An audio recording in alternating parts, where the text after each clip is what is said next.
This is the Chapter 4 vocabulary video. I will be reading through the vocabulary and commenting on the words. I'll exhort you again. Create flashcards, physical flashcards. Write on one side of the flashcard the word. Write the definitions on the other side. Then practice writing out the word a lot, saying it, looking at it, saying it to others. Let people think you are crazy. Okay, this is the way you're going to learn Greek. Notice how it's a lot easier to read these words now than it would have been a few weeks ago, right? It just takes time. It takes practice. So the first word here is blepo. Say with me, blepo. This is a first-person singular verbal form. This is how verbs are listed in Greek dictionaries and lexicons. It means I see or I look at.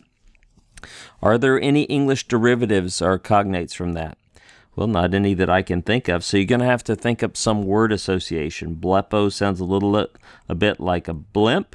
So think about, I look up, I blepo a blimpo. I look up and see a blimp. I look at a blimp. So some sort of word association like that will really help you to remember these. I encourage you to just ask yourself, what does this sound like to me? And then create a visual picture of that. Let's say the next word, didasco. Of course, we have the English word didactic and other words related to teaching coming from that. Didasco means I teach. Say with me again, didasco. Didasco. Next, we'll pronounce egero. Egero means I raise up. I remember seeing one time a flashcard in a set that uses a lot of visualization, and it had a picture of an egg with arms raising up an arrow, right? There was an egg arrow. He was raising it up, right? They were using, what does this sound like in English to them, and using visualization and sort of unusual or strange things to help them remember that. Say with me, krino. Krino means I judge. Within some contexts, it can mean condemn. Remember, words have a range of meaning. There's a semantic range for every word. We're only learning a few of the most common glosses here.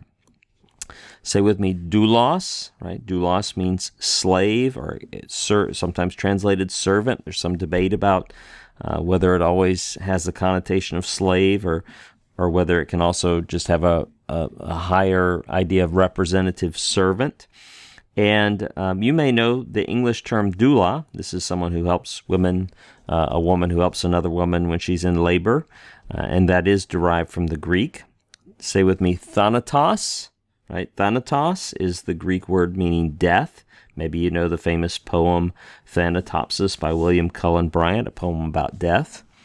And then finally, the last word for this chapter, say with me, hora. Notice that is a rough breathing mark. It's hora. It actually is from where we get the English word hour, ultimately derived from the Greek here. Hora, meaning hour. Okay, I'm going to read through all these one more time, and then you need to be making your flashcards and practicing them. Say with me, blepo.